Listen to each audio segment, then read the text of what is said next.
চোর এবং দুর্নীতিবাজদের সরকারটা বুদ্ধিটা ভালোই নিয়েছিল যে সামান্য কিছু চালের মধ্যে প্রচুর পরিমাণে কাঁকড় মিশিয়ে দাও, সবাই বুঝতে পারবে কাঁকড় আছে। কিন্তু যেহেতু চাল থেকে কাঁকড়গুলোকে বাছা যাবে না বা চাল থেকে কাঁকড়গুলোকে বেছে দেবার সমস্ত রাস্তা আমরা বন্ধ করে দেব, তাই চালও থেকে যাবে, কাঁকড়গুলোও থেকে যাবে।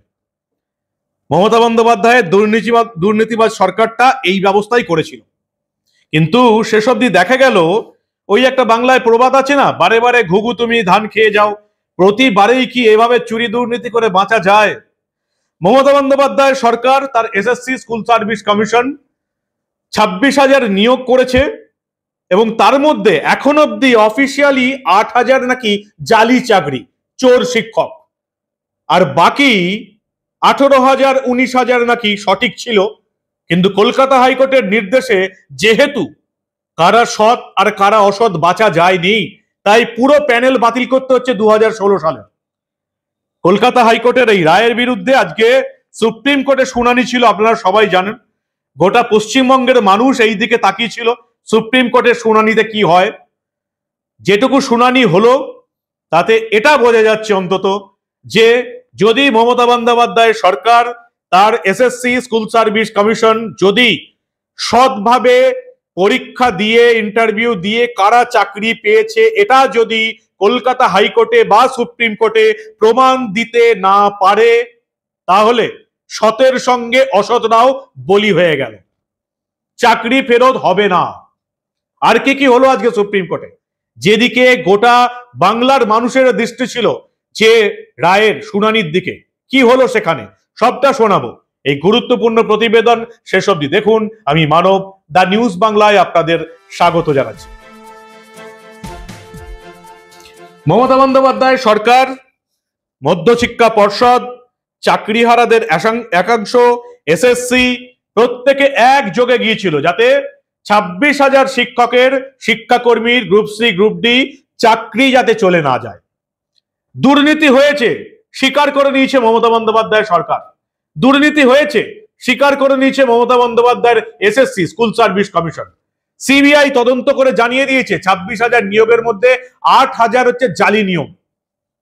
কিন্তু এই 8,000 জালি নিয়োগ, এই 8,000 চোরকে বাঁচাতে মমতা বন্দ্যোপাধ্যায়ের স্কুল সার্ভিস কমিশন এসএসসি কি করেছে, 12 বছর যে ওএমআর সিট রাখার দরকার ছিল 1 বছরের মধ্যে সেই ওএমআর সিট পুড়িয়ে দিয়েছে। কে সৎ কে অসৎ এখন আর বোঝার কোনো উপায় নেই। সিবিআই তদন্ত করে নাইসা থেকে, যে সংস্থাকে বেআইনিভাবে মমতা বন্দ্যোপাধ্যায় সরকার তার শিক্ষা দপ্তর দায়িত্ব দিয়েছিল ওএমআর সিটের পর্যবেক্ষণ করার জন্য, ওএমআর সিট সংরক্ষণ করার জন্য, নাম্বার দেখার জন্য, সেই নাইসা থেকে কিছু ওএমআর সিট উদ্ধার করে সিবিআই এবং সেখানে দেখা যাচ্ছে 8,000 চাকরি ভুয়ো, বাকিদের পাওয়াই যায়নি, 30% পাওয়া গেছে। আজ কি হলো সুপ্রিম কোর্টে? প্রধান বিচারপতি সবকিছু দেখে শুনে প্রধান বিচারপতি ডিওয়াই চন্দ্রচূড় শুরুই করলেন সম্পূর্ণ জালিয়াতি হয়েছে এটা বলে। মমতা বন্দ্যোপাধ্যায় সরকার তার স্কুল সার্ভিস কমিশন এই রাজ্যে যোগ্য চাকরি প্রার্থীদের নিয়ে সম্পূর্ণ জালিয়াতি করেছে। মমতা বন্দ্যোপাধ্যায় সরকার এবং তার স্কুল সার্ভিস কমিশনটা একটা দুর্নীতিবাজদের আখড়া। সম্পূর্ণ জালিয়াতি হয়েছে জানিয়ে দিয়েছেন বিচারপতি ডিওয়াই চন্দ্রচূড়। প্যানেলের বাইরে নিয়োগ হয়েছে, সম্পূর্ণ জালিয়াতি। যে সংস্থাকে দিয়ে ওএমআর সিট মার্কশিট দেখানো হয়েছে নাইসা, সম্পূর্ণ জালিয়াতি। সিবিআই তদন্ত মেনে নিয়েছে এসএসসি মমতা বন্দ্যোপাধ্যায় সরকার যে 8,000 চাকরি চুরি হয়েছে। তারপরে তারা সুপ্রিম কোর্টে এসছে যে বাকি 18,000-এর চাকরি কেন গেল, অথচ তাদের কাছে কারা সৎ কারা অসৎ প্রমাণ নেই, সম্পূর্ণ দুর্নীতি।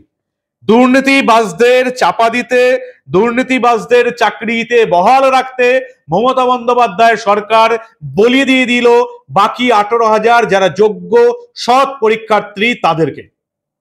রাজ্যের মুখ্যমন্ত্রী প্রতিদিন জনসভাতে ভণ্ডামি করে বেড়াচ্ছেন, মিথ্যা কথা বলে যাচ্ছেন, নির্লজ্জ মিথ্যা, যে বিজেপি চাকরি খেয়ে নিচ্ছে। মমতা বন্দ্যোপাধ্যায় সরকার দুর্নীতি করেছে। মমতা বন্দ্যোপাধ্যায় সরকারের মন্ত্রীরা, বিধায়করা, মমতা বন্দ্যোপাধ্যায়ের তৃণমূলের নেতারা দুর্নীতি করেছে। এই জন্য শিক্ষামন্ত্রী জেলে, প্রাথমিক শিক্ষা পর্ষদের যিনি প্রধান ছিলেন তিনি জেলে, গোটা শিক্ষা দপ্তরটা জেলে। মমতা বন্দ্যোপাধ্যায় রাজ্যের মানুষকে মিথ্যা কথা বলে চলেছে যে বিরোধীরা চাকরি খেয়ে নিচ্ছে। এই মামলার পরবর্তী শুনানি আগামী সোমবার, এবং সেখানে পরিষ্কার বলা হয়েছে, প্রধান বিচারপতি বলছেন বেআইনিভাবে নিয়োগ হয়েছে এমন অভিযোগ জানার পরেও, সিবিআই তদন্ত চলার পরেও এসএসসি নিজে স্বীকার করছে যে জালিয়াতি হয়েছে কিছু অংশে, সেটা জানার পরেও মমতা বন্দ্যোপাধ্যায়ের মন্ত্রিসভা সুপার নিউমেরিক পোস্টের অনুমোদন কি করে দিল? যেটুকু আজকে প্রধান বিচারপতি পর্যবেক্ষণ দিলেন, তাতে মনে হয় না যে রাজ্য সরকারের এসএসসি যদি না কারা সৎভাবে পরীক্ষা দিয়ে চাকরি পেয়েছে তার প্রমাণ আদালতে দিতে পারে, বাকি 18,000-এরও চাকরি পাবার কোনো প্রশ্ন নেই। পরিষ্কার বলে দিচ্ছি, আজকে আগামী সোমবার এই মামলার পরবর্তী শুনানি। আজকে প্রধান বিচারপতির যা পর্যবেক্ষণ আমরা দেখলাম, 18,000 লোকের চাকরি ফেরত পাবার কোনো সম্ভাবনা নেই। তারা এবার অন্য রাস্তা দেখুন, কারণ এসএসসি যাবতীয় সতের সঙ্গে অসৎকে তফাৎ করার যাবতীয় রাস্তা বন্ধ করে দিয়েছে, এবং এমনকি সিবিআইও সেই তফাৎ করতে পারেনি। চাল থেকে প্রচুর কাঁকড় বেঁচে উঠতে পারা সম্ভব নয়, কারণ মমতা বন্দ্যোপাধ্যায় সরকার অযোগ্যদের চাকরি দিতে, চুরি লুকিয়ে ফেলতে সমস্ত ওএমআর সিট নষ্ট করে ফেলেছে। বাংলার সমস্ত ভোটারদের, বাংলার যুবক যুবতীদের যাদের চাকরি চলে গেছে তাদের এবার ভাবতে হবে।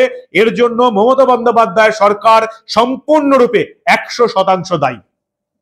আজকে মমতা বন্দ্যোপাধ্যায় সরকার সামান্যতম স্বস্তি পেয়েছে, কারণ একটি মাত্র জায়গায় স্থগিতাদেশ দিয়েছে, তাও ভোট চলছে বলে। কলকাতা হাইকোর্টের বিচারপতি দেবাংশু বসাকের ডিভিশন বেঞ্চ রায় দিয়েছিল যে অযোগ্যদের চাকরি দেবার জন্য বাড়তি পদ তৈরি হয়েছিল এসএসসিতে, তার জন্য সিবিআই তদন্ত হবে। এই পদ তৈরির অনুমোদন যারা দিয়েছিল খোদ রাজ্যের মন্ত্রিসভা। যদি সিবিআই মনে করে যে মন্ত্রিসভার সদস্যদের গ্রেপ্তার করে হেফাজতে নিয়ে জিজ্ঞাসাবাদ করতে হবে, তাহলে তারা সেটা করতে পারবে। শুধুমাত্র কলকাতা হাইকোর্টের এই দুটো লাইনে স্থগিতাদেশ দিয়েছে প্রধান বিচারপতির ডিভিশন বেঞ্চ, শুধুমাত্র ভোট চলার কারণে। কারণ ভোটের সময় যদি মমতা বন্দ্যোপাধ্যায় মুখ্যমন্ত্রী এবং তার মন্ত্রিসভা জেলে চলে যায়, তাহলে ভোটের ক্ষেত্রে, নির্বাচনের ক্ষেত্রে, প্রশাসনিক ক্ষেত্রে কিছুটা হলেও অসুবিধা হতে পারে। তাই ভোটের দিকে তাকিয়ে এই অংশটায় সিবিআই এখন রাজ্যের মন্ত্রিসভা সদস্যদের গ্রেপ্তার করতে পারবে না, বড় কোনো পদক্ষেপ করতে পারবে না, এটা জানিয়েছে সুপ্রিম কোর্ট। এটা ভোটের পরে আর থাকবে না। অর্থাৎ এসএসসি কাণ্ডে মমতা বন্দ্যোপাধ্যায় এবং তার মন্ত্রিসভার সদস্যদের ভোটের পরে কিন্তু গ্রেপ্তার করতে পারবে সিবিআই যে কোনো মুহূর্তে। এই একটা ব্যাপারে আপাতত 2 মাসের জন্য স্বস্তি পেয়েছে মমতা বন্দ্যোপাধ্যায় সরকার। বাকি এই যে যারা জালি শিক্ষক, চুরি করে রিক্রুট হয়েছে, মেনে নিয়েছে এসএসসি, তাদের যে এই বছরের মাইনে 12% সুদ সহ ফেরত দিতে হবে, এই নিয়েও কিন্তু আজকে কোনো স্থগিতাদেশ হয়নি। এবং যেটুকু প্রধান বিচারপতির পর্যবেক্ষণে উঠে আসছে, তাতে এই মামলায় বাকি 18,000 যারা জালিগিরি করে চাকরি পেয়েছে তাদের চাকরি চলে যাবে, তাদেরকে মাইনে 12% সুদ সহ ফেরত দিতে হবে। কিন্তু যারা সৎভাবে পরীক্ষা দিয়ে, ইন্টারভিউ দিয়ে, নিজের যোগ্যতা দিয়ে চাকরি পেয়েছেন, তারাও চাকরি ফেরত পাবেন না সৌজন্যে মমতা বন্দ্যোপাধ্যায়ের সরকার। আর সেই কারণে মমতা বন্দ্যোপাধ্যায় জনসভায় বাংলার মানুষকে আবার টুপি দেওয়ার চেষ্টা করছেন, আবার ভণ্ডামি দেখানোর চেষ্টা করছেন, আবার নির্লজ্জ মিথ্যা কথা বলার চেষ্টা করছেন যে এর জন্য বিরোধীরা দায়ী, বিজেপি দায়ী। কে দায়ী?